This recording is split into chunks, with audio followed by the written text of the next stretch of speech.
Question 1.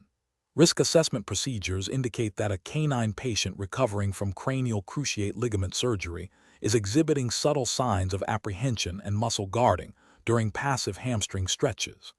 The veterinarian's treatment plan specifies a gradual increase in hamstring flexibility to improve stifle joint extension. Which of the following approaches best balances therapeutic goals with patient welfare and adherence to best practices in veterinary physical rehabilitation? Option A. Gently guide the limb to the prescribed end range of motion, applying sustained pressure until the muscle relaxes, and document any vocalizations as expected responses. Option B. Increase the intensity of the stretch to overcome the muscle guarding, assuming the apprehension is a sign of resistance that needs to be pushed through for optimal results. Option C. Modify the stretching technique by employing shorter hold times, incorporating gentle oscillations, and observing for positive engagement or relaxation cues before progressing, while maintaining communication with the veterinarian regarding the patient's response. Option D. Immediately cease the hamstring stretch and proceed to a different exercise, documenting the patient's apprehension as a sign that further stretching is contraindicated. The correct answer is A. Gently guide the limb to the prescribed end range of motion, applying sustained pressure until the muscle relaxes, and document any vocalizations as expected responses. Explanation. Scenario analysis. This scenario presents a common challenge in veterinary physical rehabilitation, balancing the therapeutic benefits of stretching with the potential for patient discomfort or injury. Technician must accurately assess the patient's tolerance and adapt techniques accordingly, demonstrating a nuanced understanding of canine biomechanics and pain perception.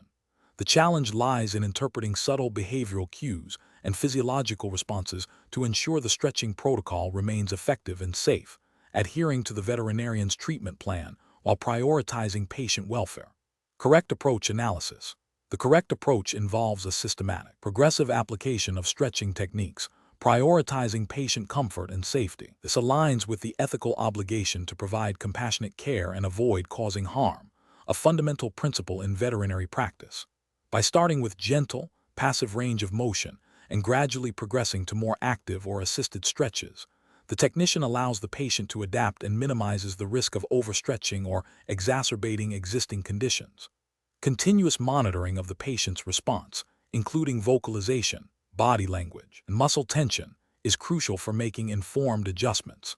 This approach is supported by the VTS Physical Rehabilitation's commitment to evidence-based practice and patient-centered care, ensuring that interventions are both therapeutically sound and ethically responsible. Incorrect approaches analysis. One incorrect approach involves aggressively forcing the limb through the full intended range of motion, without regard for the patient's immediate reaction. This directly violates the ethical principle of do no harm and could lead to acute injury, such as muscle tears or ligamentous damage, and create a negative association with rehabilitation, hindering future progress. It demonstrates a lack of understanding of proprioception and pain signaling in canines. Another incorrect approach is to solely rely on the veterinarian's initial prescription without reassessing the patient's tolerance during the session. The veterinarian's plan is paramount. The technician's role involves ongoing assessment and adaptation. Failing to adjust techniques based on real-time patient feedback can lead to ineffective treatment or iatrogenic injury, representing a failure in professional diligence and patient advocacy. A third incorrect approach is to avoid any stretching that elicits even minor signs of discomfort, thereby limiting the therapeutic potential of the intervention. While caution is necessary, complete avoidance of any stretch that causes mild, transient discomfort might prevent the patient from achieving necessary gains in flexibility and range of motion, potentially prolonging recovery or limiting functional outcome. This demonstrates a lack of confidence in applying appropriate techniques and a failure to balance risk with therapeutic benefit. Professional reasoning. Professionals should approach stretching techniques by first understanding the specific goals of the stretch as prescribed by the veterinarian and the patient's underlying condition. A thorough understanding of canine anatomy and biomechanics is essential. The decision-making process should involve 1. Pre-stretch assessment of the patient's current comfort level and any contraindications. 2. Gradual application of the stretch, starting with minimal intensity and duration. 3. Continuous monitoring of the patient's physiological and behavioral responses. 4. Real-time adjustment of technique, intensity, or duration based on these observations. 5. post-stretch assessment of any residual effects. This iterative process ensures that the intervention remains safe, effective, and ethically sound, prioritizing the patient's well-being throughout the rehabilitation process. Question 2. The performance metrics show a plateau in a canine patient's functional recovery following cruciate ligament surgery, prompting consideration of introducing therapeutic ultrasound. Before proceeding with this modality, what is the most critical step to ensure patient safety and adherence to veterinary rehabilitation guidelines? Option A.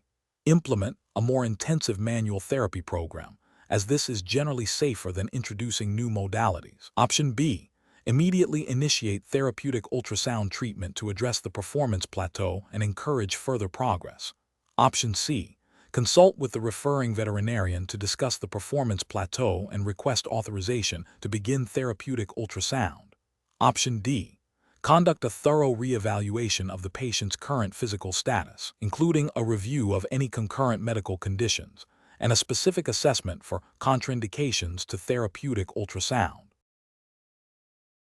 The correct answer is D. Conduct a thorough reevaluation of the patient's current physical status, including a review of any concurrent medical conditions and a specific assessment for contraindications to therapeutic ultrasound. Explanation. Scenario analysis. This scenario presents a common challenge in veterinary physical rehabilitation, where a patient's progress appears to plateau, prompting consideration of advanced techniques. The professional dilemma lies in balancing the desire to optimize patient outcomes with the imperative to avoid iatrogenic harm.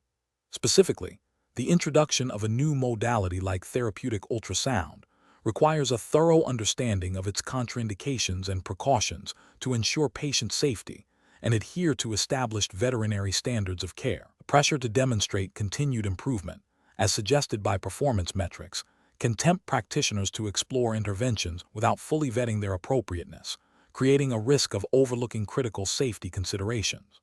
Correct approach analysis. The correct approach emphasizes a systematic review of the patient's current condition, including a reevaluation of the initial diagnosis and any concurrent medical issues, before introducing a new therapeutic modality. This aligns with the fundamental ethical and professional obligation to provide competent and safe veterinary care. Regulatory frameworks for veterinary practice, including those governing veterinary technicians, mandate that practitioners act in the best interest of the animal patient and within their scope of practice. This includes a responsibility to understand and apply contraindications and precautions for all treatments. Specifically, for therapeutic ultrasound, a thorough review of the patient's history for conditions like active infection, malignancy, or areas of impaired sensation is crucial. This proactive assessment prevents potential exacerbation of existing conditions or the development of new complications, thereby upholding the standard of care and minimizing legal and ethical risks. Incorrect approaches analysis. Implementing therapeutic ultrasound without a comprehensive reevaluation of the patient's current status and a specific review of contraindications for that modality represents a failure to adhere to best practices and potentially violates regulatory requirements for competent care. This approach prioritizes the introduction of a new technique over patient safety, which is a direct ethical breach. Proceeding with therapeutic ultrasound based solely on the perceived need to improve performance metrics, without a thorough assessment of its suitability for the individual patient, demonstrates a disregard for patient-specific needs and a potential overemphasis on outcomes over safety. This can lead to adverse events and professional liability. Recommending therapeutic ultrasound as a general intervention for all patients experiencing a plateau in rehabilitation, without individual assessment, is a failure to apply critical thinking and a deviation from evidence-based practice. This generalized approach ignores the nuanced nature of patient conditions and the specific contraindications of therapeutic modalities. Professional reasoning. Professionals should approach decisions regarding new therapeutic interventions by first conducting a thorough patient assessment. This includes reviewing the patient's history, current clinical signs, and any concurrent medical conditions. Following this, a specific review of the proposed modality's indications, contraindications, and precautions is essential. This systematic process ensures that the chosen intervention is appropriate, safe, and likely to benefit the patient, thereby upholding professional standards and regulatory compliance. When performance metrics suggest a need for intervention, the decision-making process must remain patient-centered, prioritizing safety and efficacy over simply introducing a new technique. Question 3. The efficiency study reveals that the veterinary rehabilitation team's pain assessment protocols are inconsistent, leading to variable treatment plans for similar cases. To address this, the clinic manager is considering several approaches to improve pain assessment accuracy and consistency. Which of the following approaches best aligns with best professional practice and regulatory expectations for pain management in veterinary rehabilitation? Option A. Encourage each technician to continue using their preferred individual methods for pain assessment, trusting their accumulated experience to provide adequate care. Option B. Adopt a newly developed, complex pain assessment questionnaire that requires extensive interpretation, without providing specific training or a standardized protocol for its use. Option C. Implement a single, validated multimodal pain assessment tool that incorporates behavioral observations, palpation, and owner-reported pain levels, coupled with mandatory, hands-on training for all technicians on its consistent application and interpretation. Option D. Focus solely on objective physiological indicators like heart rate and respiratory rate, as these are considered the most reliable measures of pain. The correct answer is C. Implement a single, validated multimodal pain assessment tool that incorporates behavioral observations, palpation, and owner-reported pain levels, coupled with mandatory, hands-on training for all technicians on its consistent application and interpretation. Explanation. Scenario analysis. This scenario presents a common implementation challenge in veterinary physical rehabilitation, standardizing pain assessment across a team to ensure consistent and accurate patient care. The challenge lies in the subjective nature of pain and the variability in how different individuals perceive and interpret animal behavior. Without a standardized approach, there's a risk of under- or over-treating pain, leading to suboptimal outcomes, prolonged recovery, and potential patient suffering. This directly impacts the quality of care provided and the clinic's reputation. Correct approach analysis. The correct approach involves implementing a validated, multimodal pain assessment tool that incorporates objective and subjective measures, and providing comprehensive training to all team members on its consistent application. This aligns with best professional practice by ensuring that pain assessment is systematic, reproducible, and evidence-based. Regulatory frameworks for veterinary practice emphasize providing competent and compassionate care, which necessitates accurate pain assessment. Ethically, it upholds the principle of beneficence by prioritizing the animal's well-being and minimizing suffering. A multimodal approach acknowledges that pain is complex and can manifest in various ways, requiring observation of behavior, palpation, physiological indicators, and owner input. Standardized training ensures that all technicians interpret the tool's components uniformly, reducing inter-observer variability. Incorrect approaches analysis. Relying solely on individual technician intuition or anecdotal experience for pain assessment is professionally unacceptable. This approach lacks objectivity and consistency, leading to significant inter-observer variability and potential misdiagnosis or undertreatment of pain. It fails to meet the regulatory expectation of providing evidence-based care and can be considered a breach of ethical duty to prevent suffering. Using a single, non-validated pain scale without considering other indicators of pain is also problematic. While a scale can be a useful component, it may not capture the full spectrum of a patient's pain experience. This can lead to a narrow focus and potentially miss subtle signs of discomfort, again failing to meet the standard of comprehensive pain management expected under veterinary regulations and ethical guidelines. Implementing a new pain assessment tool without adequate training or a clear protocol for its use is a recipe for inconsistent application and potential errors. This undermines the purpose of the tool and can lead to confusion among the team, ultimately compromising patient care. It demonstrates a failure to implement best practices for team collaboration and quality assurance, which are implicitly required for competent veterinary service delivery. Professional reasoning. Professionals should approach pain assessment by first identifying validated, multimodal tools relevant to veterinary rehabilitation. They must then consider the practicalities of implementation within their specific practice setting, including team training needs and the integration of the tool into existing workflows. A systematic decision-making process involves 1. Researching and selecting evidence-based pain assessment tools. 2. Developing a clear, standardized protocol for their use. 3. providing comprehensive hands-on training to all relevant staff. 4. Establishing a system for regular review and feedback to ensure consistent and accurate application. 5. Continuously evaluating the effectiveness of the chosen tools and protocols. Question 4. The risk matrix shows a high probability of exacerbating pain and inflammation if aggressive therapeutic exercises are initiated too early in a postoperative canine patient presenting with significant swelling and reluctance to bear weight. As a certified veterinary technician specialist, VTS, in physical rehabilitation, what is the most appropriate initial approach to managing this patient in the acute phase of rehabilitation, considering the owner's expressed concern about rapid recovery? Option A. Recommend a series of intensive hydrotherapy sessions daily to rapidly reduce swelling and improve mobility, without immediate emphasis on owner-led home exercises. Option B. Immediately begin a structured program of controlled weight-bearing exercises and active range of motion to promote early functional recovery, as the owner desires a quick return to normal activity. Option C. Implement gentle passive range of motion exercises within the patient's comfort level. Focus on pain and edema management techniques such as cryotherapy, and provide clear, simplified instructions for basic home care to the owner. Option D. Advise the owner to rest the patient completely for the next 2 weeks, deferring all rehabilitation interventions until the acute signs have completely resolved. The correct answer is C. Implement gentle passive range of motion exercises within the patient's comfort level.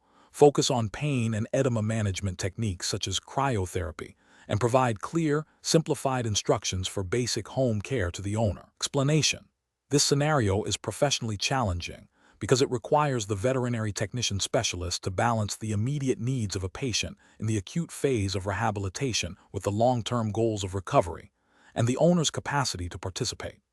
The acute phase is characterized by pain, inflammation, and potential instability, necessitating careful, controlled interventions to avoid exacerbating the condition. The owner's understanding and adherence to the rehabilitation plan are critical for success, and their emotional state and practical limitations must be considered. The correct approach represents best professional practice because it prioritizes patient safety and well-being by tailoring interventions to the acute phase's specific physiological limitations. It involves a collaborative discussion with the owner, ensuring they understand the rationale behind the chosen interventions and are equipped to manage the patient at home. This aligns with the ethical obligation to provide competent care and to educate clients, fostering a partnership in the rehabilitation process. Adherence to established rehabilitation protocols for the acute phase, as guided by veterinary professional standards and potentially state veterinary practice acts regarding technician scope of practice, is paramount. An incorrect approach that focuses solely on aggressive range of motion exercises without considering the acute inflammatory stage would be a regulatory and ethical failure. This could lead to increased pain, delayed healing, and potential re-injury, violating the duty of care and potentially exceeding the technician's scope of practice if such interventions are not directly supervised or prescribed by the veterinarian. Another incorrect approach, such as overwhelming the owner with complex home exercises immediately, without assessing their comprehension or capacity, would be an ethical failure in client communication and education, potentially leading to non-compliance and compromised patient outcomes. This also fails to acknowledge the owner's role as a key stakeholder in the rehabilitation process. Professional reasoning in such situations involves a systematic assessment of the patient's current condition, a thorough understanding of the different rehabilitation phases and their specific therapeutic goals, and open, empathetic communication with the owner. The technician must critically evaluate the risks and benefits of each intervention, always prioritizing patient safety and adhering to the veterinarian's treatment plan and established professional guidelines. This involves a continuous feedback loop with the owner and veterinarian to adjust the plan as the patient progresses through the rehabilitation phases. Question 5. The efficiency study reveals that a canine patient recovering from cruciate ligament surgery has a significantly reduced range of motion and muscle mass in the affected limb, necessitating a progressive exercise program to restore function. The veterinarian has prescribed a detailed plan involving specific controlled leash walks, therapeutic exercises, and hydrotherapy sessions 3 times a week. The owner expresses concern about the significant financial commitment and time required for the recommended hydrotherapy, stating they can only afford one session per week and shorter, less frequent leash walks. As the Certified Veterinary Technician Specialist, VTS, in physical rehabilitation, how should you ethically and professionally address this discrepancy to ensure the best possible outcome for the patient while respecting the client's limitations? Option A. Suggest the owner postpone rehabilitation until they can afford the full recommended plan, as partial adherence will likely lead to poor outcomes and potentially require more extensive and costly interventions later. Option B. Insist on the veterinarian's original plan, explaining to the owner that the patient's long-term recovery and functional outcome are paramount, and that any deviation will compromise the success of the surgery and rehabilitation, regardless of the financial burden. Option C. Discuss with the owner potential modifications to the exercise plan that still adhere to the principles of progressive overload and gradual increase in intensity, exploring alternative home-based exercises and prioritizing the most impactful elements of the prescribed hydrotherapy, while also consulting with the veterinarian to ensure any adjustments are medically sound and documented. Option D. Proceed with the owner's proposed reduced schedule of one hydrotherapy session per week and shorter leash walks, assuming the owner's financial constraints are insurmountable and that any exercise is better than none, without further consultation with the veterinarian. The correct answer is C. Discuss with the owner potential modifications to the exercise plan that still adhere to the principles of progressive overload and gradual increase in intensity, exploring alternative home-based exercises, and prioritizing the most impactful elements of the prescribed hydrotherapy, while also consulting with the veterinarian to ensure any adjustments are medically sound and documented. Explanation. This scenario presents a professional challenge because it requires balancing the veterinarian's recommendation with the owner's financial constraints and the technician's ethical obligation to provide optimal patient care within the scope of practice. The technician must navigate the principles of exercise physiology to advocate for the patient's well-being, while respecting the client's autonomy and financial limitations. The correct approach represents best professional practice because it prioritizes the patient's welfare by seeking a compromise that aligns with the principles of exercise physiology and the veterinarian's expertise, while also acknowledging the owner's concerns.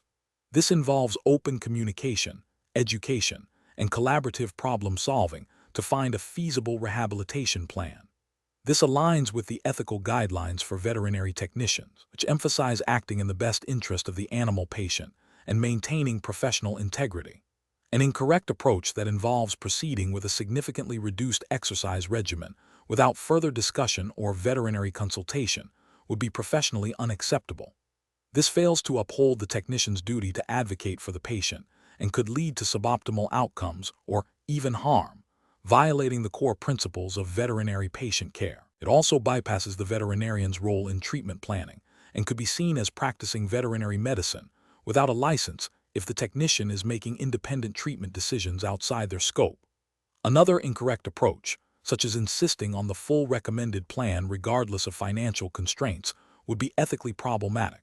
While prioritizing patient care, it fails to acknowledge the client's reality and can lead to noncompliance, ultimately hindering the patient's progress.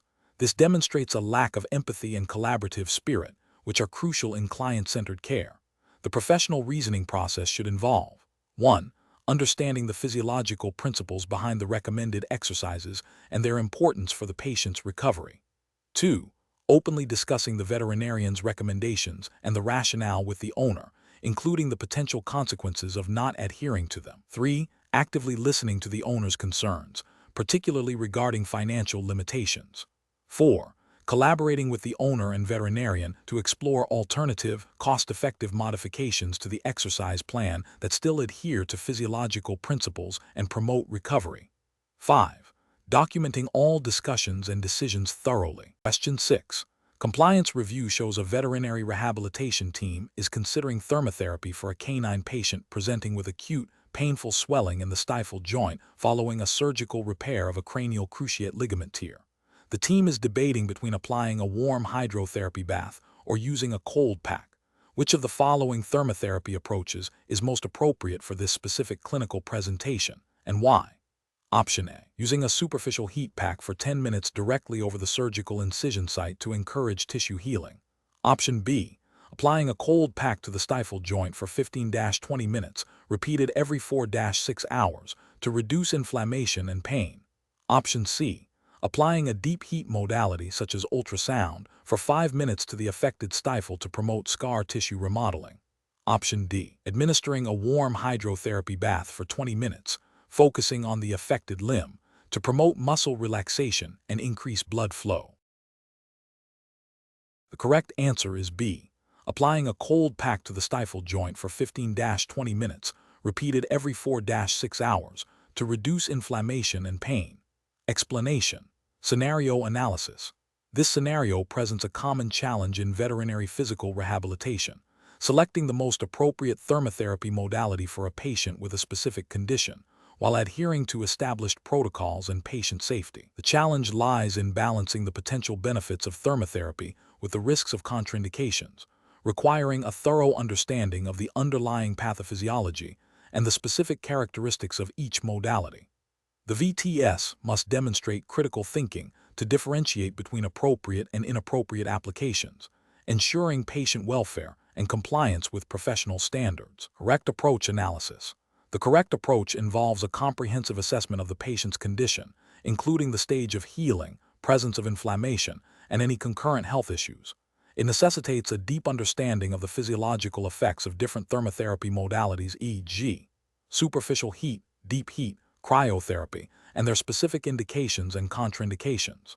For a patient with acute inflammation and pain, cryotherapy is generally indicated to reduce swelling and pain, while for chronic conditions or muscle stiffness, superficial or deep heat may be beneficial.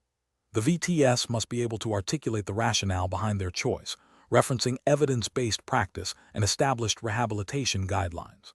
This demonstrates adherence to the VTS scope of practice and commitment to patient-centered care, aligning with the ethical imperative to provide the highest standard of care. Incorrect approaches analysis. An incorrect approach would involve indiscriminately applying a thermotherapy modality without a thorough patient assessment or consideration of contraindications. For example, applying deep heat to an acutely inflamed joint could exacerbate inflammation and pain, leading to patient harm. Similarly, using cryotherapy on a patient with poor circulation or sensory deficits without careful monitoring could result in tissue damage. These actions represent a failure to adhere to professional standards of care and could be considered negligent. Ethically, it violates the principle of do no harm. Regulatory frameworks for veterinary technicians emphasize the importance of accurate assessment, appropriate treatment selection, and vigilant monitoring to ensure patient safety. Failure to do so can lead to disciplinary action. Professional reasoning. Professionals should approach such decisions by following a systematic process. 1. Thorough patient assessment. Gather comprehensive history, perform physical examination, and identify the specific condition, stage of healing, and any contraindications. 2. Modality selection. Based on the assessment, identify potential thermotherapy modalities that align with the patient's needs and the goals of rehabilitation. 3. Contraindication review. Critically evaluate each potential modality against known contraindications for the specific patient. 4. Evidence-based practice. Consult current literature and established guidelines to support the chosen modality. 5. Patient monitoring. Implement a plan for vigilant monitoring of the patient's response to treatment, including vital signs and behavioral cues. 6. Documentation. Accurately record the assessment, chosen modality, rationale, and patient response. Question 7. The audit findings indicate a need to review the current protocols for cryotherapy application within the physical rehabilitation service. Specifically, the audit highlighted instances where cryotherapy was applied without clear documentation of its indication or potential contraindications, and some technicians expressed uncertainty regarding optimal application duration and temperature control. As a certified veterinary technician specialist, VTS, in physical rehabilitation, what is the most appropriate immediate action to ensure patient safety and adherence to best practices? Option A. Conduct a comprehensive review of current cryotherapy protocols, cross-referencing with established veterinary rehabilitation literature and guidelines, to identify specific areas for improvement in indication assessment, technique standardization, and application parameters, followed by targeted staff education and protocol updates. Option B. Instruct all rehabilitation technicians to continue applying cryotherapy as they have been, but to ensure that all documentation is meticulously completed retrospectively to address the audit's concerns. Option C.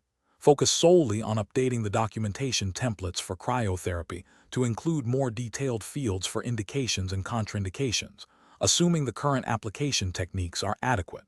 Option D. Immediately cease all cryotherapy treatments until a new, fully revised protocol can be drafted and approved by the veterinary team to eliminate any potential risk of improper application. The correct answer is A. Conduct a comprehensive review of current cryotherapy protocols, cross-referencing with established veterinary rehabilitation literature and guidelines, to identify specific areas for improvement in indication assessment, technique standardization, and application parameters, followed by targeted staff education and protocol updates. Explanation. This scenario presents a professional challenge because it requires the Certified Veterinary Technician Specialist, VTS, in physical rehabilitation to interpret audit findings related to cryotherapy application and determine the most appropriate course of action within the established regulatory framework. The challenge lies in balancing the immediate need for patient care with the requirement for adherence to established protocols and potential for improvement identified by the audit. Careful judgment is required to ensure patient safety, efficacy of treatment, and compliance with professional standards. The correct approach represents best professional practice because it involves a systematic and evidence-based response to the audit findings. It prioritizes patient well-being by ensuring that cryotherapy is applied only when indicated and by trained personnel following appropriate techniques. This aligns with the ethical obligation to provide competent care and the regulatory expectation for technicians to operate within their scope of practice and adhere to established guidelines. By reviewing indications, techniques, and applications, the VTS is proactively addressing potential deviations and reinforcing best practices, thereby enhancing the quality of rehabilitation services and minimizing risks. An incorrect approach that involves continuing current practices without addressing the audit findings represents a significant regulatory and ethical failure. It demonstrates a disregard for quality assurance processes and the potential for suboptimal patient outcomes. This could be interpreted as negligence and a failure to uphold professional responsibilities, potentially leading to disciplinary action by regulatory bodies. Another incorrect approach, such as immediately discontinuing all cryotherapy without further investigation, is also professionally unacceptable. While appearing cautious, it fails to acknowledge that the audit findings might be minor or related to documentation rather than actual patient harm. This approach lacks critical analysis and could deprive patients of a beneficial therapeutic modality without sufficient justification, potentially violating the principle of beneficence. A third incorrect approach, focusing solely on documentation without evaluating the clinical appropriateness of cryotherapy, is also flawed. While accurate record-keeping is crucial, it does not address the core issue of whether cryotherapy is being used effectively and safely. This approach prioritizes administrative tasks over clinical judgment and patient care, failing to fully address the audit's implications for treatment quality. The professional decision-making process for similar situations should involve 1. Thoroughly understanding the audit findings and their implications. 2. Consulting relevant professional guidelines, literature, and institutional protocols regarding cryotherapy. 3. Evaluating the clinical indications and contraindications for cryotherapy in the context of the specific patient population. 4. Assessing the current techniques and application protocols in place. 5. Implementing necessary adjustments or retraining based on the evaluation, ensuring all actions are documented. 6. Communicating findings and proposed changes to the veterinary team. Question 8. The audit findings indicate a pattern of inconsistent application of post-operative physical rehabilitation protocols for common musculoskeletal disorders, specifically concerning the duration and intensity of therapeutic exercises prescribed by veterinarians. As a Certified Veterinary Technician Specialist, VTS, in physical rehabilitation, you are tasked with implementing a prescribed exercise regimen for a canine patient recovering from a cranial cruciate ligament repair. The veterinarian has instructed a specific set of exercises to be performed for a duration and intensity that you, based on your specialized training and current evidence-based protocols for this specific condition, believe are insufficient to promote optimal healing and functional recovery, potentially leading to a prolonged or incomplete rehabilitation. What is the most appropriate course of action?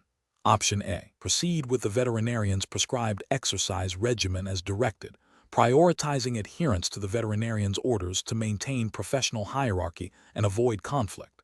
Option B. Immediately contact the veterinary board and file a formal complaint regarding the veterinarian's prescribing practices for rehabilitation cases. Option C. Discuss your concerns with the veterinarian, presenting evidence-based rehabilitation protocols and advocating for a modified exercise plan that aligns with best practices for this musculoskeletal disorder and the patient's specific needs. Option D. Inform the client directly that the veterinarian's prescribed rehabilitation plan is inadequate and suggest they seek a second opinion from another veterinarian specializing in rehabilitation. The correct answer is A. Proceed with the veterinarian's prescribed exercise regimen as directed, prioritizing adherence to the veterinarian's orders to maintain professional hierarchy and avoid conflict. Explanation. Scenario analysis. This scenario presents a professional challenge due to the inherent conflict between a veterinarian's directive and the VTS's specialized knowledge and ethical obligation to the animal's welfare. The VTS is tasked with implementing a treatment plan for a common musculoskeletal disorder, but the veterinarian's instruction deviates from established best practices and potentially compromises the animal's recovery and comfort. This situation requires the VTS to navigate professional hierarchy while upholding their ethical responsibilities, as outlined by Veterinary Technician Practice Acts and professional codes of conduct. The audit findings highlight a systemic issue that could impact patient care across multiple cases. Correct approach analysis. The correct approach involves the VTS respectfully but firmly communicating their concerns to the veterinarian, referencing evidence-based rehabilitation protocols for the specific musculoskeletal disorder, and advocating for the patient's best interest. This aligns with the VTS's role as a patient advocate and their commitment to providing high-quality care. Professional veterinary technician practice acts typically empower technicians to question or seek clarification on treatment plans that appear to be detrimental or not in accordance with accepted standards of care. Ethical guidelines emphasize the technician's duty to the animal's welfare, which may necessitate challenging a veterinarian's directive when it conflicts with professional standards or patient well-being. This approach prioritizes patient safety and optimal outcomes, demonstrating a commitment to the VTS's specialized expertise. Incorrect approaches analysis. One incorrect approach involves blindly following the veterinarian's directive without question. This represents a failure to act as a patient advocate and a potential violation of ethical obligations to provide competent care. It could also be seen as a dereliction of duty if the VTS possesses knowledge that contradicts the veterinarian's instruction and could lead to patient harm or suboptimal recovery. This approach prioritizes obedience over professional judgment and patient welfare, which is contrary to the principles of veterinary medicine and the responsibilities of a VTS.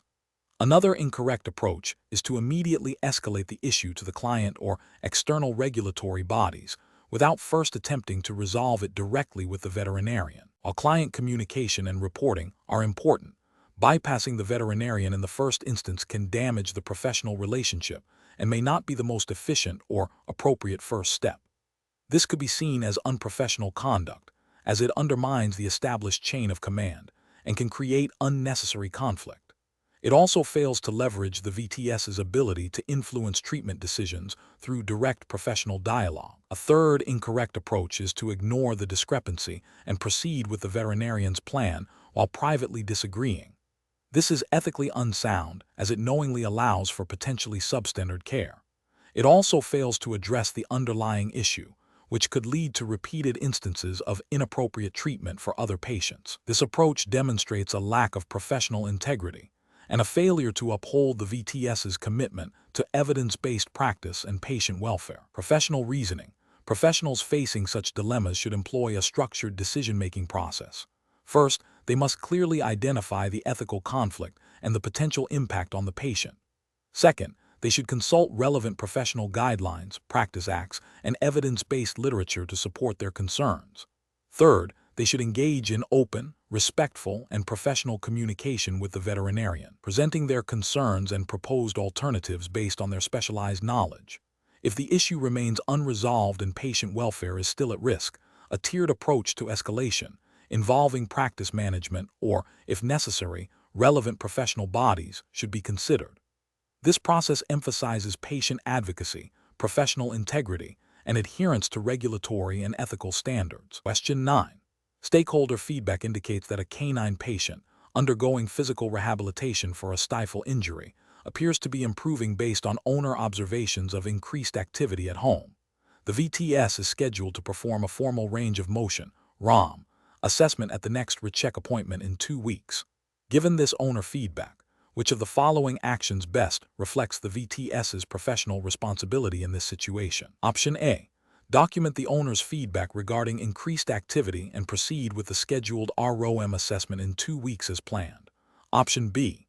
Conduct an immediate, focused ROM assessment to objectively evaluate the stifle joint's current mobility and compare it to baseline findings before the scheduled recheck.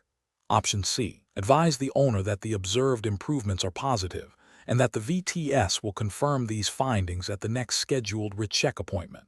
Option D. Immediately adjust the rehabilitation exercises based on the owner's description of increased activity, assuming the ROM has improved accordingly. The correct answer is B. Conduct an immediate, focused ROM assessment to objectively evaluate the stifle joint's current mobility and compare it to baseline findings before the scheduled recheck. Explanation. This scenario is professionally challenging because it requires the VTS to balance the owner's desire for immediate, visible progress with the ethical and regulatory imperative to conduct thorough, evidence-based assessments. The owner's perception of progress might be subjective and not necessarily aligned with objective clinical findings, creating a potential conflict. The VTS must navigate this by educating the owner while adhering to established veterinary standards of care and the VTS scope of practice. The correct approach represents best professional practice because it prioritizes a systematic and objective assessment of range of motion (ROM) before implementing or modifying a rehabilitation plan. This aligns with the VTS's role in providing specialized technical support under veterinary supervision, ensuring that interventions are based on accurate data. The VTS is ethically bound to provide competent care, which includes accurate assessment, and to communicate findings clearly and professionally to the veterinarian and owner. This approach upholds the principles of evidence-based veterinary medicine and patient welfare, ensuring that treatment is tailored to the animal's actual needs and limitations, thereby avoiding potential harm from premature or inappropriate interventions. An incorrect approach that focuses solely on owner-reported improvements without a concurrent objective ROM assessment fails to meet the standard of care. This could lead to a misinterpretation of the animal's condition, potentially masking underlying issues or overestimating recovery, which is a failure in professional diligence and could violate ethical guidelines regarding competent practice. Another incorrect approach that involves adjusting the rehabilitation plan based solely on the owner's subjective observations, without objective ROM data, risks exacerbating the patient's condition or delaying appropriate veterinary intervention. This bypasses the VTS's critical role in objective data collection and analysis, potentially leading to a deviation from the veterinarian's prescribed treatment plan and a breach of professional responsibility. A third incorrect approach that involves delaying a formal ROM assessment until the next scheduled recheck, despite the owner's expressed concerns about perceived progress, is also professionally unacceptable. This demonstrates a lack of responsiveness to client concerns and a failure to proactively gather necessary clinical data, which could compromise patient care and the veterinarian-client-patient relationship. The professional decision-making process for similar situations should involve 1. Actively listening to and acknowledging stakeholder-owner concerns. 2. Prioritizing objective clinical assessment, ROM in this case, as the foundation for any treatment plan adjustments. 3. Communicating the importance of objective data to the owner and veterinarian. 4. Collaborating with the veterinarian to interpret findings and adjust the plan based on evidence. 5. Documenting all assessments, communications, and plan modifications thoroughly. Question 10. Assessment of a canine patient presenting with hind limb lameness and apparent weakness involves evaluating the interplay between the nervous system and musculoskeletal function. Which of the following approaches best reflects a comprehensive and integrated best practice for this assessment? Option A. A review of the owner's description of the lameness and any reported neurological signs, followed by a trial of pain medication to gauge response. Option B. A detailed neurological examination focusing on spinal reflexes, proprioception, and gait analysis, followed by a thorough palpation of limb musculature for tone and pain, and assessment of joint range of motion. Option C. An assessment of cranial nerve function and spinal reflexes only, as these are the primary indicators of neurological involvement in hind limb lameness. Option D. A focused evaluation of hind limb muscle mass and symmetry, along with passive range of motion assessment of the hip, stifle, and tarsus, assuming the lameness is primarily orthopedic. The correct answer is B. A detailed neurological examination focusing on spinal reflexes, proprioception, and gait analysis, followed by a thorough palpation of limb musculature for tone and pain, and assessment of joint range of motion. Explanation. Scenario analysis. This scenario presents a common challenge in veterinary physical rehabilitation, differentiating between primary neurological deficits and secondary musculoskeletal adaptations that mimic or exacerbate neurological signs. A thorough assessment is crucial for accurate diagnosis and effective treatment planning. The challenge lies in the intricate integration of the nervous system with musculoskeletal function, where damage to one system profoundly impacts the other. Without a systematic and evidence-based approach, a technician might misinterpret findings, leading to inappropriate interventions and potentially worsening the patient's condition or delaying proper neurological management. This requires a deep understanding of neuroanatomy, neurophysiology, and biomechanics, coupled with keen observational skills and the ability to interpret subtle clinical signs. Correct approach analysis. The correct approach involves a comprehensive neurological examination integrated with a functional musculoskeletal assessment. This best practice aligns with the principles of evidence-based veterinary medicine and the ethical responsibility to provide competent care. A systematic neurological exam, including evaluation of cranial nerves, spinal reflexes, proprioception, and gait analysis, helps localize the lesion within the nervous system. Simultaneously, assessing muscle mass, tone, range of motion, and palpating for pain or abnormalities in the musculoskeletal system reveals compensatory changes or primary orthopedic issues. By correlating findings from both assessments, the technician can differentiate primary neurological dysfunction from secondary musculoskeletal sequelae, or identify cases with concurrent neurological and orthopedic problems. This integrated approach ensures that treatment targets the root cause and addresses all contributing factors, maximizing the potential for recovery and improving the patient's quality of life. This adheres to the VTS scope of practice, emphasizing advanced knowledge and skills in specialized areas. Incorrect approaches analysis, focusing solely on musculoskeletal findings without a thorough neurological evaluation, is a significant regulatory and ethical failure. This approach risks misdiagnosing a neurological condition as a purely orthopedic one, leading to delayed or incorrect treatment. For example, a patient with a spinal cord lesion causing hind limb weakness might present with apparent muscle atrophy and altered gait. If only musculoskeletal aspects are assessed, the technician might recommend strengthening exercises that could exacerbate neurological damage or fail to address the underlying neurological issue. This violates the duty of care and the expectation of specialized knowledge for a VTS candidate. Another incorrect approach is to exclusively focus on neurological reflexes without considering functional musculoskeletal limitations. While reflexes are important indicators of neurological integrity, they do not fully represent the patient's functional capacity. A patient might have intact reflexes but significant pain or stiffness due to secondary musculoskeletal changes, limiting their ability to ambulate. Ignoring these functional limitations leads to an incomplete picture and potentially ineffective rehabilitation plans. This demonstrates a lack of comprehensive understanding of the nervous system's integration with musculoskeletal function, a core competency for a VTS in physical rehabilitation. Finally, relying solely on owner-reported history without objective physical examination is professionally unacceptable. While owner input is valuable, it cannot replace a skilled technician's objective assessment. Misinterpretations or subjective biases in owner reporting can lead to significant diagnostic errors. The VTS candidate has a professional and ethical obligation to conduct a thorough, objective evaluation to ensure accurate diagnosis and treatment. Professional reasoning. When faced with a patient exhibiting signs of impaired mobility, the professional decision-making process should begin with a systematic and comprehensive approach. First, gather a detailed history from the owner, focusing on the onset, progression, and nature of the signs. Second, perform a complete physical examination, including vital signs and general assessment. Third, conduct a detailed neurological examination to assess cranial nerves, spinal reflexes, proprioception, and gait. Fourth, perform a thorough musculoskeletal assessment, evaluating range of motion, muscle mass and tone, palpation for pain or crepitus, and joint stability. Fifth, integrate the findings from both the neurological and musculoskeletal examinations to formulate a differential diagnosis. This integrated approach allows for the identification of primary neurological issues, secondary musculoskeletal adaptations, or concurrent conditions.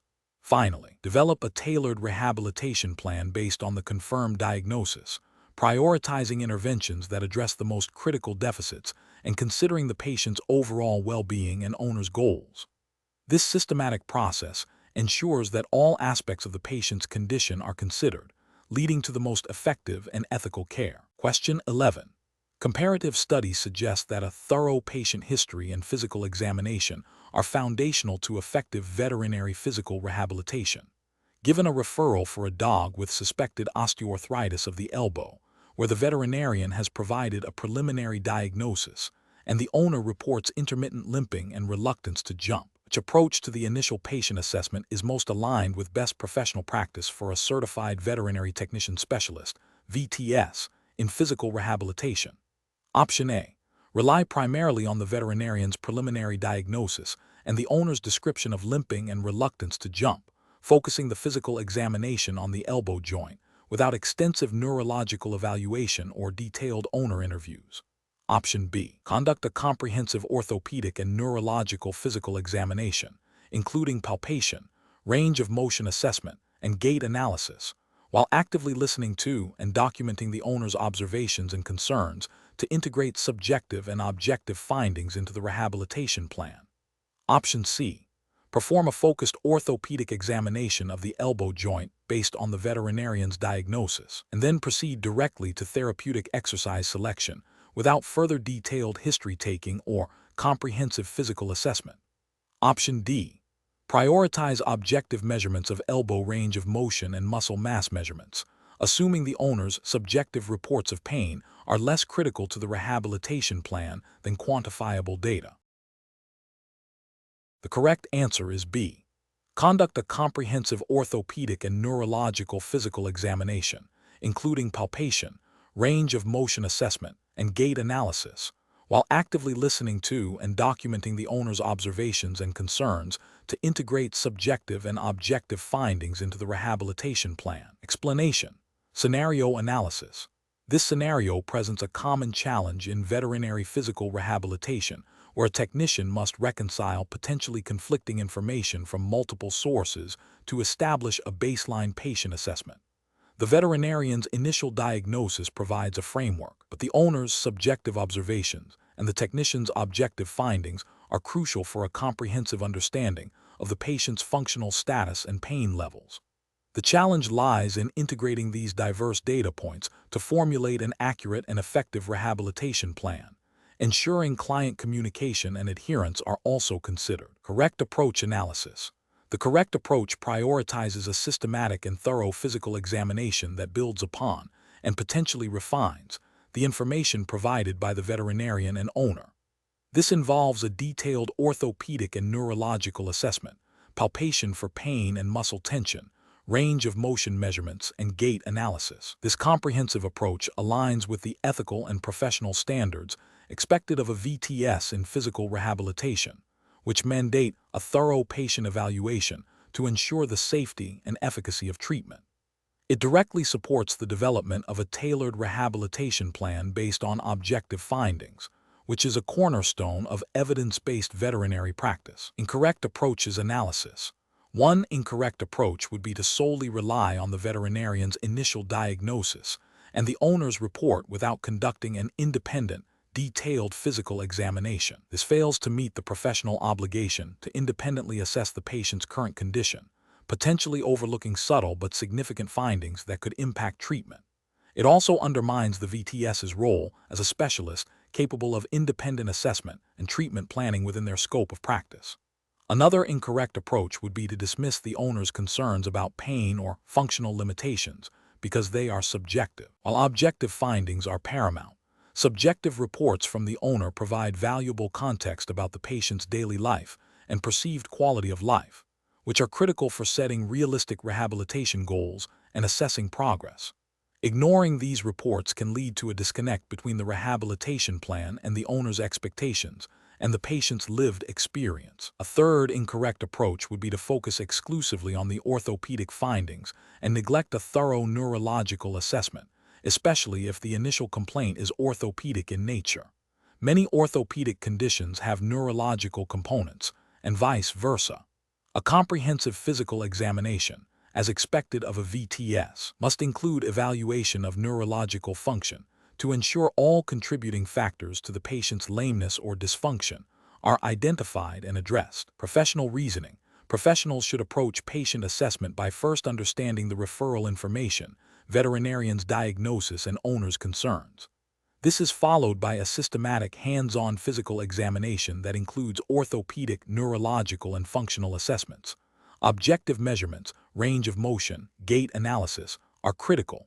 Throughout this process, open communication with the owner is maintained to gather further subjective information and ensure their understanding. The findings from all these sources are then synthesized to create a comprehensive problem list and a tailored rehabilitation plan. This iterative process of assessment, planning, intervention, and reassessment is fundamental to providing high-quality, patient-centered care. Question 12. Cost-benefit analysis shows that implementing a tiered rehabilitation service model, offering essential foundational therapies alongside more advanced, optional modalities, can improve client adherence and overall practice efficiency. Considering a canine patient with chronic osteoarthritis requiring long-term management, which approach best aligns with the principles of physical rehabilitation and ethical client communication? Option A. Develop a phased rehabilitation plan that begins with essential, evidence-based therapies proven to manage osteoarthritis symptoms and improve function, with clear communication to the owner about potential progression to more advanced modalities as the patient responds and financial resources allow, including options for reassessment and plan adjustment. Option B. Focus exclusively on pain management medication, as this is the most cost-effective solution for chronic osteoarthritis and requires minimal technician time and client commitment. Option C. Recommend a basic, low-intensity exercise program with minimal manual therapy, as this represents the lowest cost option and is therefore most accessible to all clients, regardless of the patient's specific needs. Option D. Propose a comprehensive, multimodal treatment plan including all available advanced therapies, emphasizing their necessity for optimal outcomes and deferring discussion of cost until after the owner commits to the plan. Correct answer is D. Propose a comprehensive, multimodal treatment plan including all available advanced therapies, emphasizing their necessity for optimal outcomes, and deferring discussion of cost until after the owner commits to the plan. Explanation. This scenario is professionally challenging because it requires balancing immediate financial pressures with the long-term well-being and functional recovery of the animal patient, as well as upholding professional standards of care. The Certified Veterinary Technician Specialist, VTS, in physical rehabilitation is ethically and professionally obligated to advocate for the patient's best interests, which may conflict with the owner's financial constraints or the practice's profitability goals. Careful judgment is required to navigate these competing interests while adhering to the principles of physical rehabilitation and relevant veterinary practice acts. The correct approach represents best professional practice because it prioritizes evidence-based treatment protocols and patient outcomes. By focusing on a phased approach that allows for reassessment and adjustment based on the patient's progress, the VTS ensures that interventions are effective and resources are utilized optimally. This aligns with the core principles of physical rehabilitation, which emphasize individualized care, progressive overload, and functional restoration. Furthermore, transparent communication with the owner about treatment options, expected outcomes, and associated costs, while offering tiered service levels, demonstrates ethical practice and fosters trust. This approach respects the owner's autonomy while ensuring the patient receives appropriate care within their means, adhering to the spirit of veterinary practice acts that mandate competent and compassionate care. An incorrect approach that focuses solely on the most expensive, comprehensive treatment plan, without considering the owner's financial limitations, or the patient's immediate needs, fails to uphold the principle of providing appropriate care. This could be seen as a failure to act in the patient's best interest if the proposed plan is unattainable or leads to noncompliance due to cost. Another incorrect approach that suggests significantly reducing the intensity or duration of therapy solely to cut costs, without a clear clinical justification based on the patient's response, could violate the standard of care.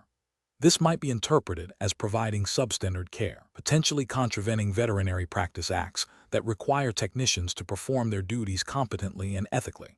Offering only a minimal, low-cost option that is unlikely to yield significant functional improvement also fails to meet the professional obligation to provide effective rehabilitation services. This could be viewed as a dereliction of duty if it knowingly compromises the patient's potential for recovery. The professional decision-making process in such situations should involve a thorough assessment of the patient's condition and prognosis, followed by an open and honest discussion with the owner about treatment goals, available options, and associated costs.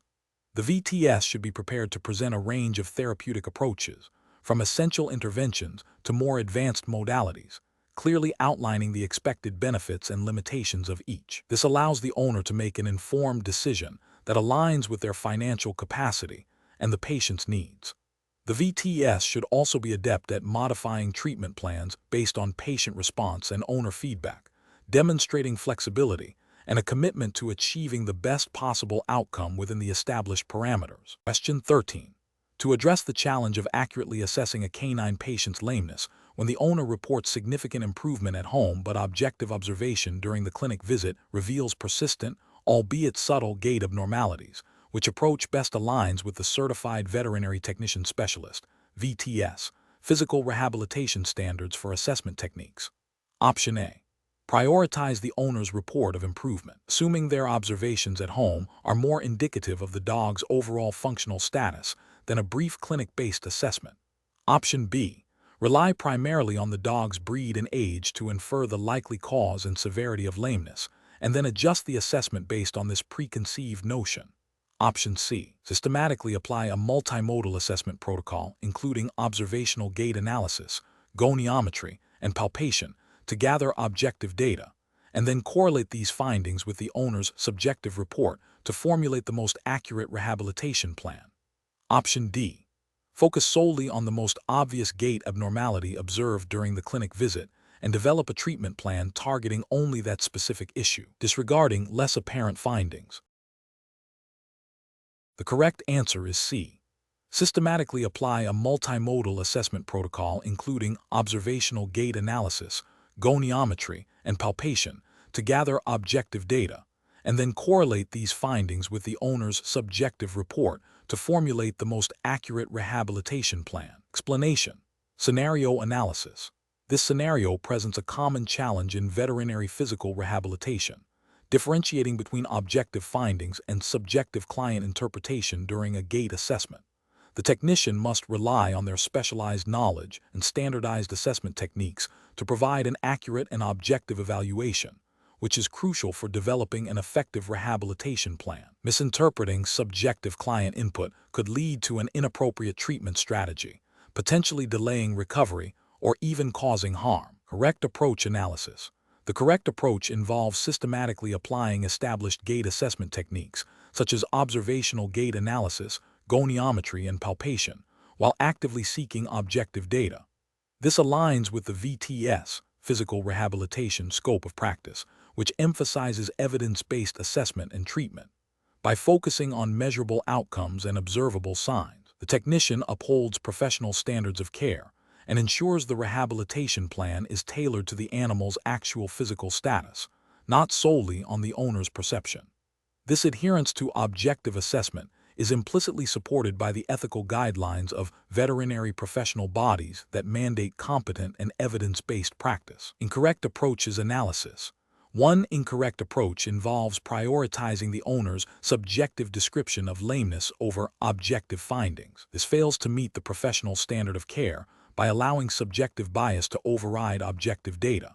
Ethically, it could be considered a failure to provide competent care, as the technician is not utilizing their specialized skills to their fullest extent. This approach also risks misdiagnosis or inadequate treatment planning, potentially violating the principle of do no harm. Another incorrect approach is to solely rely on a single assessment technique, such as only observing the animal walk. While observation is a key component, a comprehensive assessment requires multiple modalities to capture a complete picture of the animal's biomechanics and pain levels. This narrow focus can lead to incomplete data and an inaccurate diagnosis, again, potentially compromising the quality of care and failing to meet the expected standard of a VTS professional. A third incorrect approach is to make assumptions about the cause of lameness based on breed or age without performing a thorough physical examination and gait analysis. This is a form of premature closure and can lead to significant diagnostic errors. It bypasses the fundamental requirement of a systematic and objective assessment, which is a cornerstone of responsible veterinary practice and a core competency for a VTS specialist. Professional reasoning. Professionals should employ a structured decision-making framework that begins with gathering subjective information from the owner, followed by a comprehensive objective physical examination and specialized gait analysis. This framework involves 1. Active listening to the owner's concerns, but critically evaluating their input against observable signs. 2. Performing a systematic hands-on physical assessment, including palpation, range of motion assessment, and neurological screening. 3. Utilizing standardized gait analysis techniques, e.g., observational gait scoring, kinematic analysis if available, lameness scales. 4. Correlating findings from all assessment modalities to form a differential diagnosis and develop an evidence-based rehabilitation plan. 5. Communicating findings clearly and objectively to the owner, explaining the rationale behind the treatment plan. Question 14. The monitoring system demonstrates a patient presenting with chronic stifle instability following a partial cranial cruciate ligament rupture. The rehabilitation plan includes the use of an external orthotic device to provide support and stability during ambulation. Considering the VTS's expertise in physical rehabilitation, which of the following approaches to selecting an orthotic device is most aligned with best professional practice and regulatory guidelines for the Certified Veterinary Technician Specialist, VTS, physical rehabilitation? Option A. Recommend a custom fabricated stifle brace that is designed to provide specific mediolateral and rotational support, with adjustable straps for precise fitting and monitoring of pressure points, based on a detailed biomechanical assessment of the patient's gait and range of motion. Option B. Rely on the recommendation of a colleague in general practice who has had success with a particular stifle orthotic for similar cases, without conducting an independent patient-specific evaluation. Option C. Advise the owner to purchase an over-the-counter stifle support sleeve, as these are cost-effective and can offer some degree of compression and proprioceptive feedback. Option D. Select the most commonly prescribed stifle brace for stifle instability, as it is generally effective for most cases and readily available. The correct answer is A. Recommend a custom fabricated stifle brace that is designed to provide specific mediolateral and rotational support, with adjustable straps for precise fitting and monitoring of pressure points, based on a detailed biomechanical assessment of the patient's gait and range of motion. Explanation. This scenario presents a professional challenge due to the need to accurately assess the suitability and potential risks associated with various orthotic devices for a patient undergoing physical rehabilitation. The veterinary technician specialist, VTS, in physical rehabilitation must apply their in-depth knowledge of orthotic types, their specific indications, contraindications, and potential complications to make an informed recommendation. This requires a nuanced understanding beyond basic device identification, encompassing biomechanics, patient-specific factors, and the goals of rehabilitation. Careful judgment is crucial to ensure the chosen orthotic maximizes therapeutic benefit while minimizing the risk of adverse effects, such as skin irritation, pressure sores, altered gait mechanics, or exacerbation of the underlying condition. The correct approach represents best professional practice because it prioritizes a comprehensive, evidence-based assessment tailored to the individual patient. This aligns with the ethical and regulatory obligations of a VTS to provide competent and compassionate care, acting in the best interest of the animal. Specifically, it involves a thorough evaluation of the patient's condition, including the nature and severity of the orthopedic issue, the stage of healing, the patient's temperament, and the owner's capacity for care. This detailed assessment then informs the selection of an orthotic device that is most appropriate for the specific diagnosis and rehabilitation goals, considering factors like support, stability, range of motion, and comfort. This systematic approach minimizes the risk of inappropriate device selection and maximizes the potential for positive outcomes, thereby upholding professional standards and patient welfare. An incorrect approach that focuses solely on the most commonly prescribed orthotic without a thorough patient assessment represents a significant regulatory and ethical failure. This demonstrates a lack of due diligence and a failure to adhere to the principle of individualized patient care, which is fundamental to veterinary medicine and rehabilitation.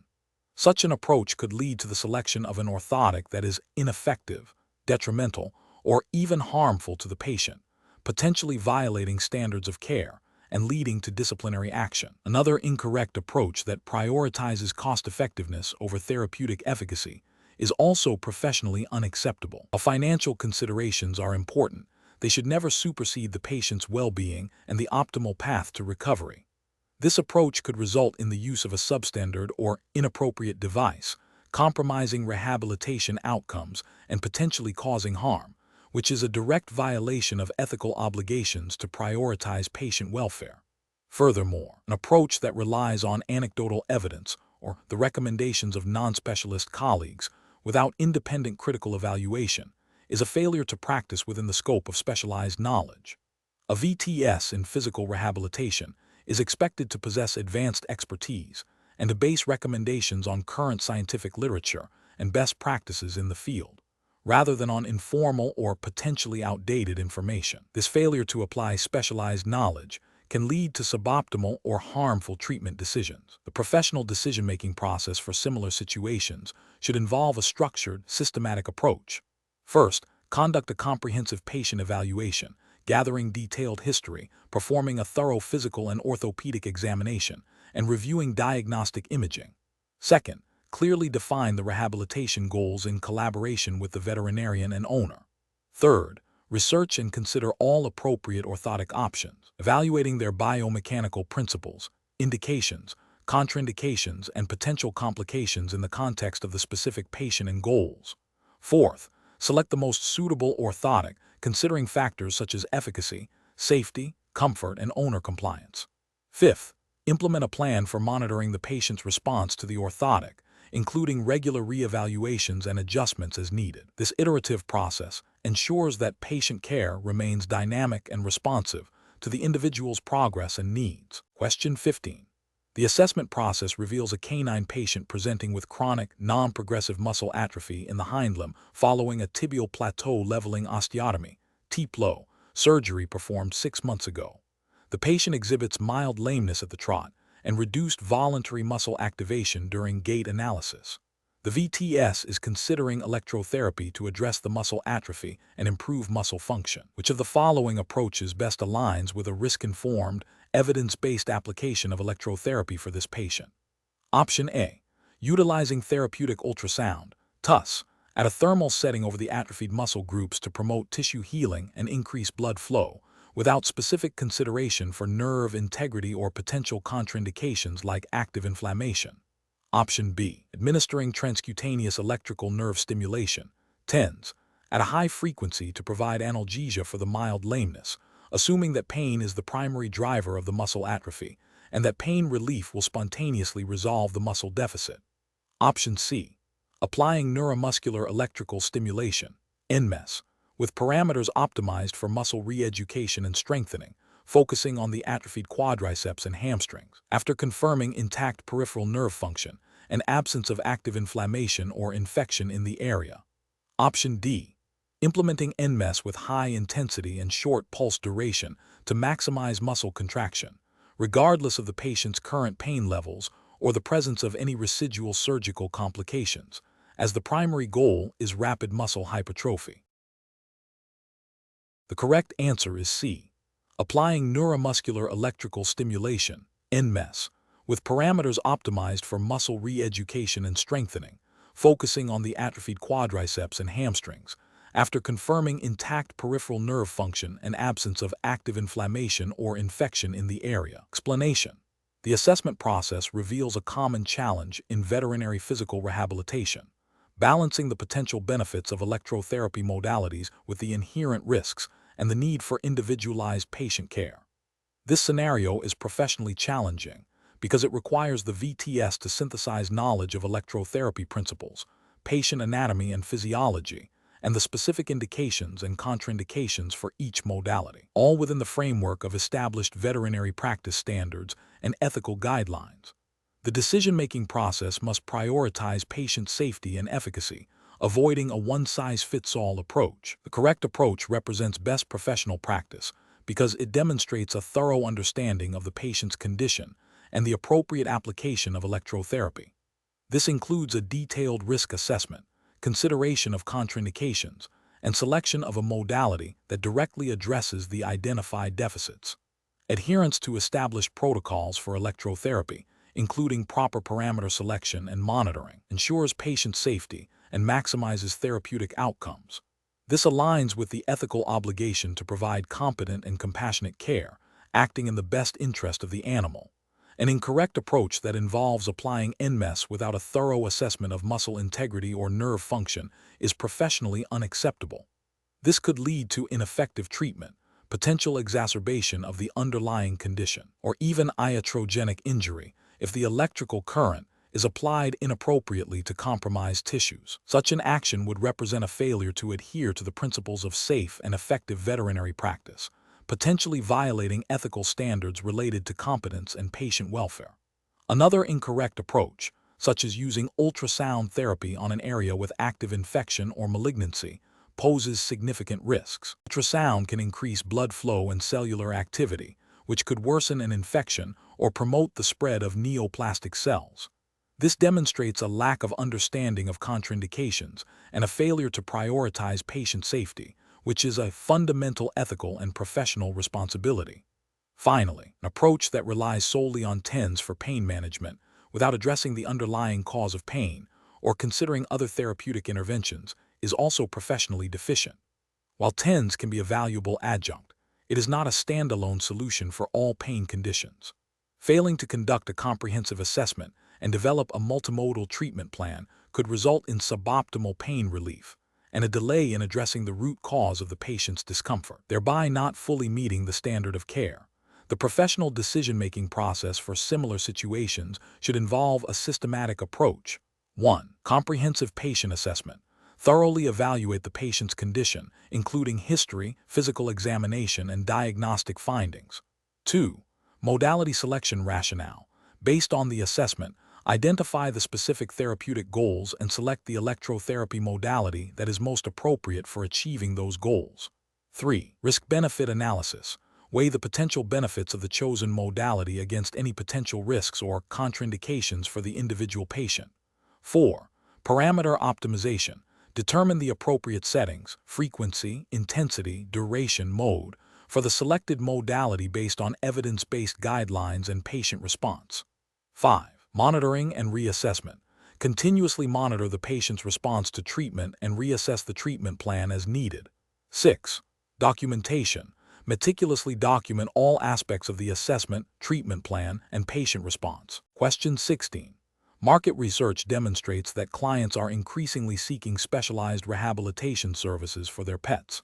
A certified veterinary technician specialist, VTS, in physical rehabilitation has developed a comprehensive exercise prescription for a canine patient recovering from cruciate ligament surgery. The referring veterinarian contacts the VTS to report that the patient has recently been diagnosed with a mild cardiac arrhythmia, which is currently well managed with medication.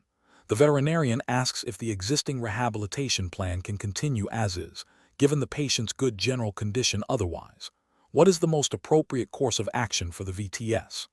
Option A. Immediately reduce the intensity and duration of all exercises by 50% to err on the side of caution, without further consultation. Option B. Continue with the original exercise prescription as planned, assuming the cardiac arrhythmia is mild and well managed, and monitor the patient for any signs of distress. Option C.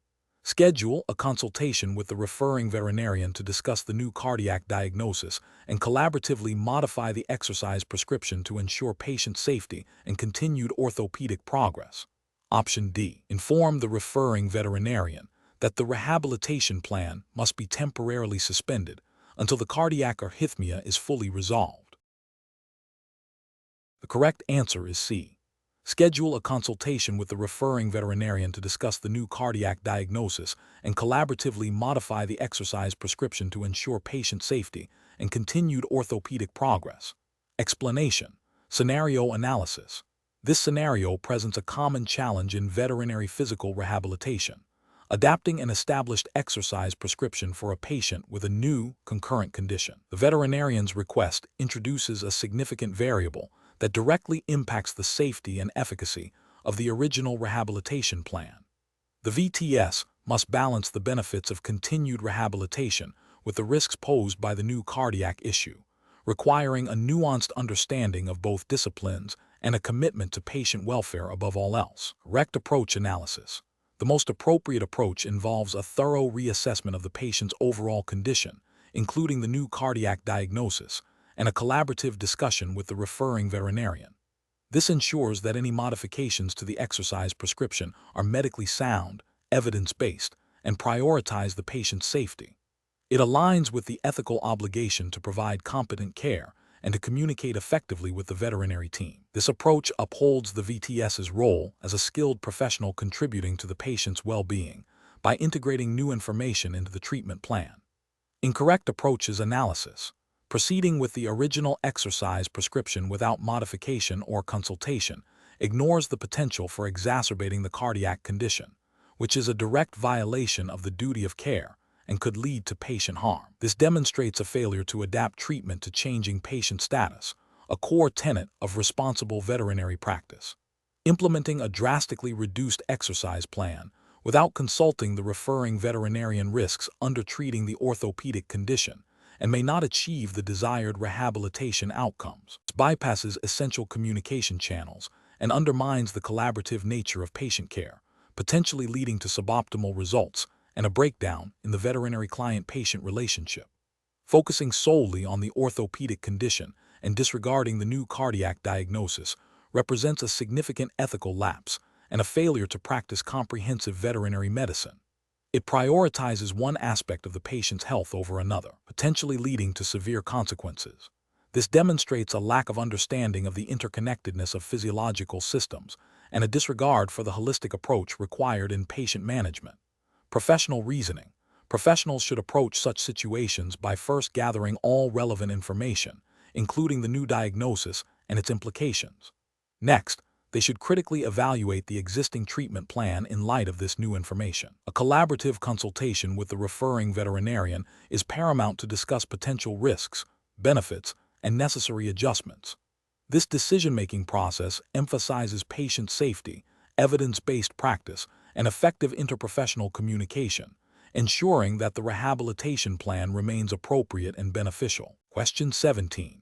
Consider a scenario where a 5-year-old Labrador Retriever presents with a gradual onset of hind limb lameness, particularly noticeable after periods of rest. The owner reports the dog seems reluctant to jump and has difficulty with stairs. As a certified veterinary technician specialist, VTS, in physical rehabilitation, what is the most appropriate initial approach to assess the underlying cause of this lameness? Focusing on the musculoskeletal anatomy. Option A. Focus exclusively on palpating the muscles of the hind limbs, assuming the lameness is muscular in origin without further investigation. Option B. Rely solely on the owner's description of the lameness and ask them to demonstrate the dog's typical movements at home. Option C. Immediately begin a series of passive range of motion exercises for the hind limb joints to identify which movements elicit the most discomfort. Option D. Perform a comprehensive gait analysis and palpate key anatomical structures of the hind limbs, including the hip, stifle, and tarsus, while also assessing the lumbar spine and pelvic girdle for compensatory changes. The correct answer is D. Perform a comprehensive gait analysis and palpate key anatomical structures of the hind limbs, including the hip, stifle, and tarsus, while also assessing the lumbar spine and pelvic girdle for compensatory changes. Explanation: scenario analysis. This scenario presents a professional challenge because it requires the veterinary technician specialist to apply their knowledge of musculoskeletal anatomy to a real-time clinical situation involving a potentially compromised patient. The challenge lies in accurately identifying the source of lameness and understanding the implications of anatomical structures on the dog's movement and pain. Misinterpretation can lead to incorrect treatment plans, delayed recovery, or even exacerbation of the injury. The need for precise anatomical knowledge is paramount for effective diagnosis and rehabilitation planning. Correct approach analysis. The correct approach involves a systematic evaluation of the dog's gait and palpation of specific anatomical structures, correlating findings with the dog's history and presenting signs. This aligns with best professional practice as outlined by the VTS physical rehabilitation credentialing body, which emphasizes a thorough understanding of biomechanics and anatomy for effective patient assessment. This approach ensures that the technician is gathering objective data to support their clinical reasoning, leading to a more accurate diagnosis and tailored rehabilitation plan. It demonstrates adherence to the ethical principle of providing competent and compassionate care by prioritizing patient well-being through evidence-based assessment. Incorrect approach is analysis. An approach that relies solely on the owner's subjective description of the lameness without a thorough physical and gait assessment is professionally unacceptable. This fails to meet the standard of care expected of a VTS, as it bypasses objective data collection crucial for accurate diagnosis. Ethically, it could be considered a failure to act in the best interest of the animal by not performing a comprehensive evaluation. Another incorrect approach would be to immediately initiate a specific rehabilitation exercise without a clear understanding of the underlying anatomical issue. This is not only inefficient but also potentially harmful, as certain exercises could aggravate an undiagnosed injury. This demonstrates a lack of due diligence and a failure to adhere to the principles of safe and effective rehabilitation, potentially violating professional guidelines that mandate a thorough diagnostic process before treatment. Focusing exclusively on a single limb without considering compensatory mechanisms or referred pain would also be an incorrect approach. Musculoskeletal injuries often lead to compensatory changes in other limbs or body regions. A VTS is expected to have a holistic understanding of the musculoskeletal system and its interconnectedness, and failing to consider these factors can lead to an incomplete or inaccurate diagnosis. This represents a failure to apply comprehensive anatomical knowledge and could result in a suboptimal rehabilitation outcome. Professional reasoning. Professionals should approach such scenarios by first gathering a detailed history from the owner. This should be followed by a systematic physical examination, including observation of the patient at rest and in motion, gait analysis, palpation of key anatomical structures, assessment of range of motion, and neurological screening are essential components. The technician should then synthesize this information, correlating their findings with their in-depth knowledge of musculoskeletal anatomy and biomechanics to formulate a differential diagnosis and a targeted rehabilitation plan. This iterative process of assessment, hypothesis generation, and refinement ensures that the patient receives the most appropriate and effective care. Question 18. The investigation demonstrates a canine patient presenting with a subtle, progressive hind limb lameness that has been worsening over the past 3 weeks. The owner reports the dog seems stiff after resting and is reluctant to jump. During the physical examination, the veterinary technician specialist, VTS, notes mild atrophy of the gluteal muscles and a palpable crepitus when passively extending the left hip joint. The VTS also observes a slight internal rotation of the left stifle during the stance phase of the gait. Based on these findings and their advanced knowledge of canine anatomy and physiology, which of the following diagnostic and therapeutic approaches would be most appropriate for this VTS to recommend and implement? Option A. Focus solely on passive range of motion exercises for the hind limbs to improve overall flexibility. As stiffness after rest is a general sign of reduced mobility, Option B. Recommend a series of general conditioning exercises, such as treadmill walking and cavaletti poles, without a specific diagnosis, assuming the lameness is due to deconditioning. Option C. Perform a detailed palpation of the hip joint capsule, surrounding musculature including gluteals, hamstrings, and quadriceps, and the stifle joint, assessing for pain, muscle tension, and abnormal range of motion. And then develop a targeted therapeutic exercise plan focusing on strengthening the atrophied gluteal muscles and improving hip extension, while also addressing potential stifle instability. Option D.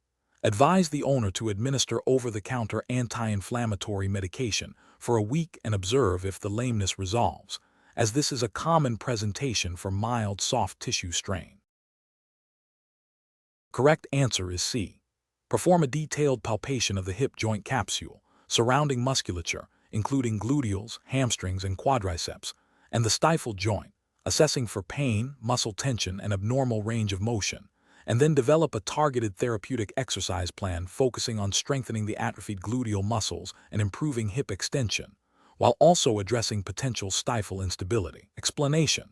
The investigation demonstrates a common challenge in veterinary physical rehabilitation: the need to accurately assess and address musculoskeletal dysfunction in a patient with limited verbal communication. This scenario is professionally challenging because it requires the veterinary technician specialist, VTS, to integrate their advanced knowledge of anatomy and physiology with keen observational skills and a thorough understanding of biomechanics to infer the underlying cause of lameness. The VTS must differentiate between primary musculoskeletal issues and secondary compensatory patterns, which can be subtle and easily missed without specialized expertise.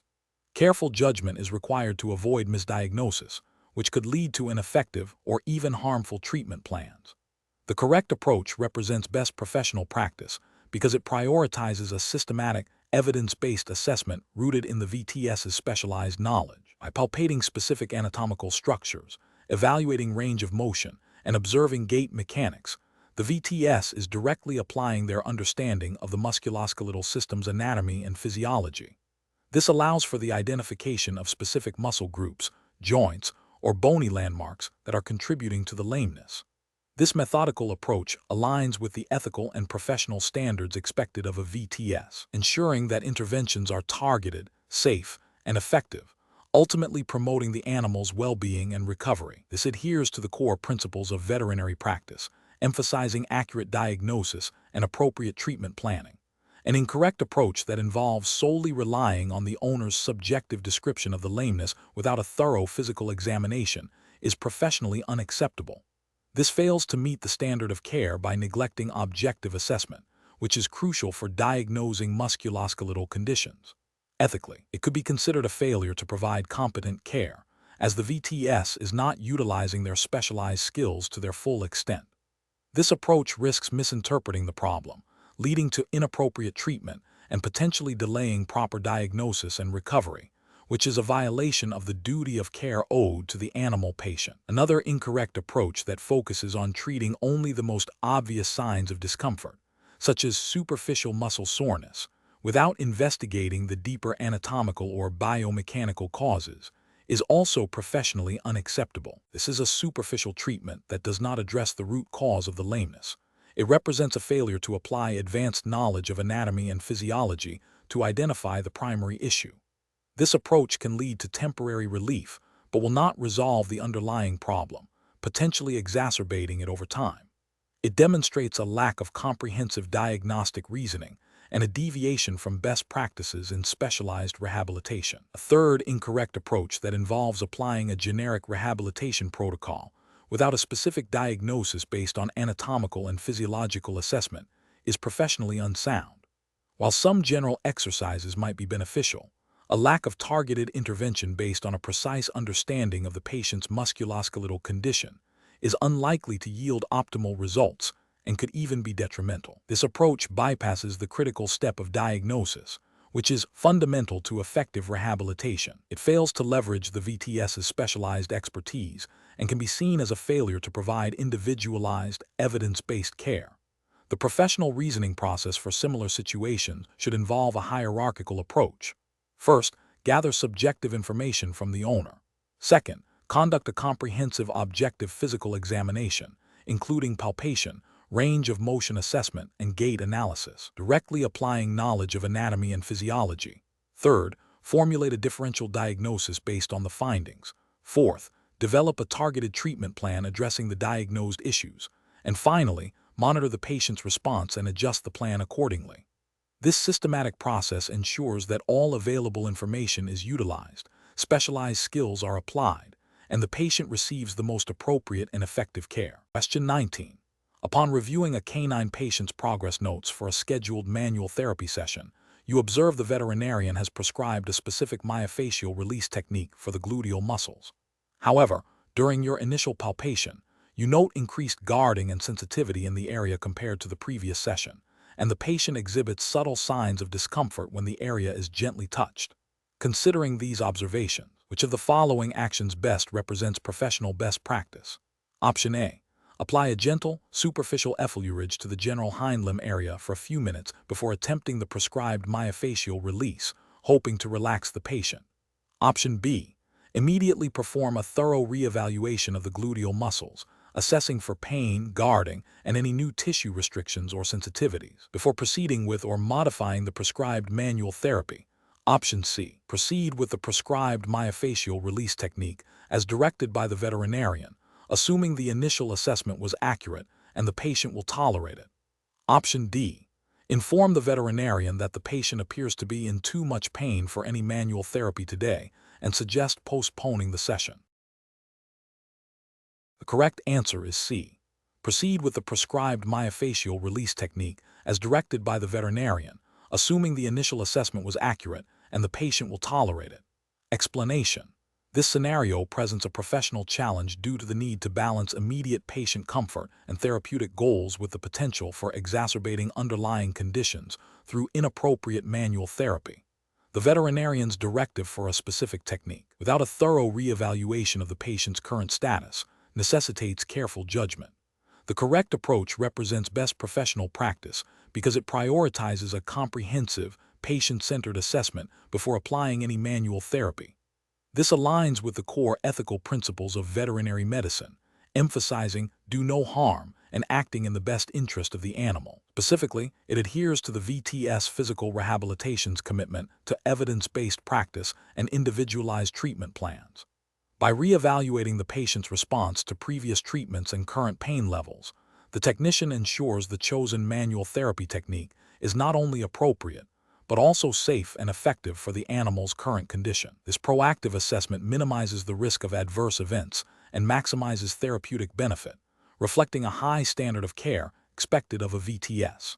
An incorrect approach that proceeds with the veterinarian's initial directive without reevaluation fails to uphold the professional responsibility to monitor patient progress and adapt treatment accordingly. This could be considered a breach of ethical duty if the chosen technique, while previously indicated, is now contraindicated due to the patient's current state, potentially leading to iatrogenic injury. Furthermore, it demonstrates a lack of critical thinking and independent professional judgment, which are hallmarks of a specialist. Another incorrect approach, focusing solely on the veterinarian's instruction without considering the patient's comfort, neglects the crucial aspect of patient welfare. Following veterinarian orders is important. It is not absolute when it compromises the animal's well-being. This could lead to increased pain, anxiety, and a negative therapeutic experience for the animal, undermining the goals of rehabilitation. Ethically, the technician has a duty to advocate for the patient's comfort and safety. A third incorrect approach, performing a superficial reevaluation that does not adequately assess pain or tissue response, also falls short. A thorough assessment is critical to identify subtle changes that might contraindicate a specific technique. A perfunctory evaluation risks overlooking crucial information, leading to the application of an inappropriate therapy and potential harm, thus failing to meet the standard of specialist care. The professional decision-making process in such situations should involve a systematic approach. 1. Understand the initial treatment plan and rationale. 2. Conduct a thorough current patient assessment, including pain assessment, palpation for tissue changes, and evaluation of range of motion and functional status. 3. Critically analyze how the patient's current condition might influence the appropriateness and safety of the planned manual therapy technique. 4.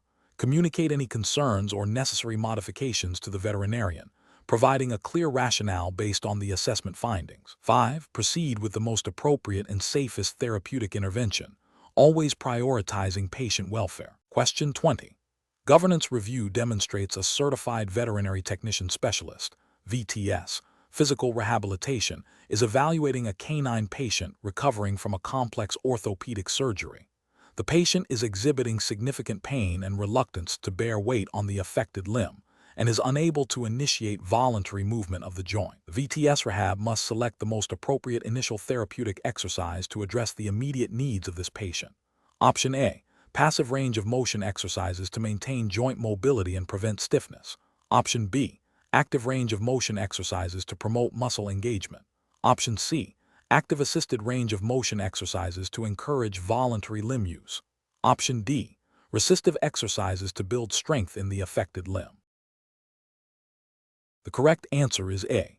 Passive range of motion exercises to maintain joint mobility and prevent stiffness. Explanation. Scenario analysis.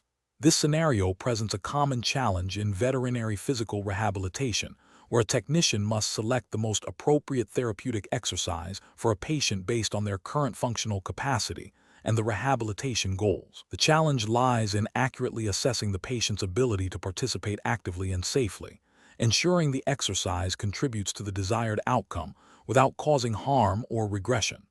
Misjudgment can lead to ineffective treatment, patient discomfort, or even injury, necessitating a thorough understanding of exercise types and their indications. Correct approach analysis.